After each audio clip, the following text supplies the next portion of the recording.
Ce qui rythme la vie de Camille Lutz, ce ne sont pas les heures ou les secondes, mais plutôt la cadence infernale des balles de tennis de table.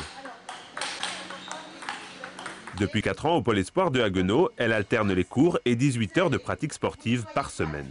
J'ai beaucoup plus de temps libre pour pouvoir m'entraîner.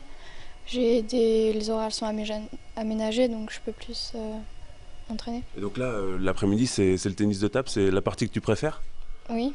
Camille a montré progressivement un accroissement de sa maîtrise dans tous les domaines, c'est-à-dire dans le domaine physique, dans le domaine intellectuel où elle est brillante, avec une moyenne qui dépasse les 18 régulièrement, et dans le domaine de sa personnalité. C'est quelqu'un qui est précoce, à mon sens, elle l'est un peu en avance.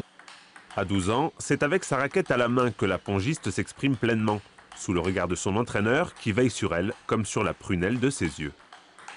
Par contre, après le premier coup droit, si tu dois enchaîner en revers, souvent tu es en train de te tourner encore. Ce qui est impressionnant, c'est ses résultats, et on va dire qu'il y a rarement de mauvais résultats. Ça descend jamais en dessous de moyen. Quand il y a un petit accro, elle se rattrape tout de suite après. Elle lâche jamais, ouais. Une ténacité qui porte ses fruits. La jeune fille a ainsi terminé 2e des Euro Mini Champs face aux meilleurs joueurs européens de sa génération en août dernier. Un résultat qui lui a valu d'être sélectionnée en équipe de France cadette à l'Open de Slovaquie, elle qui n'est encore que minime. Elle s'est même payé le luxe d'y décrocher la médaille de bronze. J'étais très contente parce que c'était pas forcément l'objectif. Le niveau, il était quand même assez fort. Il y avait plein de filles que je connaissais pas. T'as conscience que t'as un petit don?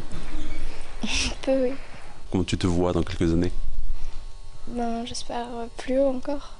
Pour ça, il lui faut trouver des adversaires capables de rivaliser. Après avoir fait ses devoirs, elle quitte donc régulièrement le Pôle Espoir, direction le club voisin de Haguenau.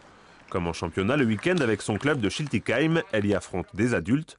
Son souhait désormais, intégrer le Pôle France à Nancy, quitte à s'éloigner de sa famille. Je me dis que c'est un peu comme si je suis en stage toute l'année, mais oui, ça va quand même manquer un peu, être chez soi.